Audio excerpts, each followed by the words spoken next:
Hi everyone. Today we're going to be walking through the SUMIF function in Excel.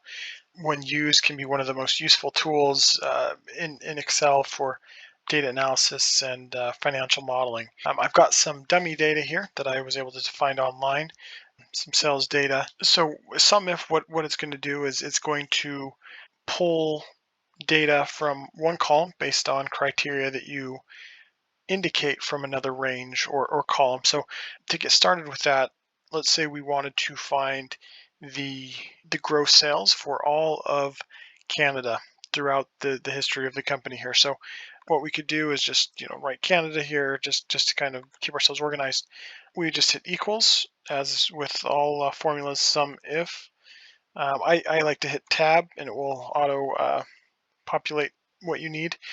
So the range. So range is asking what column or selection of data would you like to look through in order to sum the data. So if we're looking for all of the sales from Canada, what we can do is I like to we'll select this whole column here. This will be our range.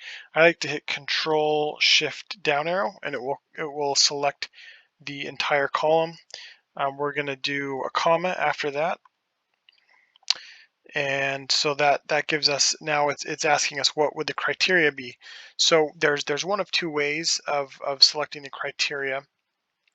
We can either do a quotation mark there and then type in Canada, followed by another quotation mark, and then do another comma, and so it's going to ask sum range. So sum range is like what range of data is it that you're wanting to sum. So in the case of when we're trying to identify gross sales, again, I'll just click on the top and then Control Shift down arrow, and then in that formula, what I'm going to do is just do a close parentheses and hit enter.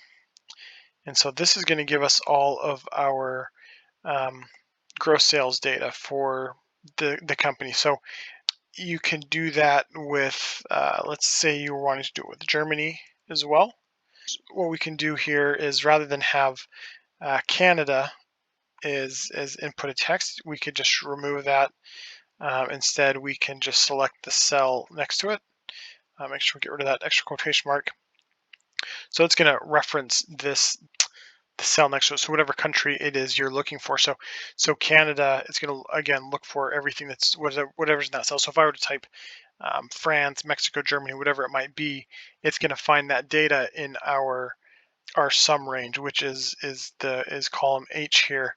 So so I'll just hit enter again. That will give us that same number. If you wanted to look by different countries, so like Germany or France, for example, what you can do, you could just click and drag, and that should give us the data that we're looking for. So again, this table recognizes these different columns and the data that's in each of the different columns. If that weren't the case, if this was data without that, what you would need to do is put absolute values. So function F4 or F4, and it would hard code it, so like as you were to drag it down, it wouldn't just move it around. But unfortunately for us, because it does that, you are able to just quickly drag down, and it's going to sum all of the gross sales data for Germany and France. And again, you could do that for really any of the data points here. Like if you were wanting to look at different products, so let's maybe make a change here. We'll type in product just for organization's sake, and we can do the Carretera, the Montana, and the Paseo.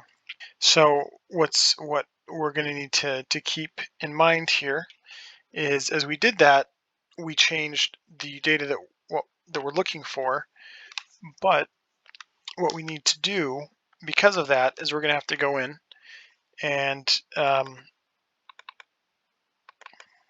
so it's still looking for the Carretera in the country column, whereas now we need to look in the product column as our range. So what we could do here is we'll just come to our formula here. We can just delete that. And we'll again click on that top cell, Control Shift down arrow, and hit enter. And that will give us all of the sales data for Caraterra. And again, we'll just click and drag, and that will give us the sales data for the Montana and the Paseo as well.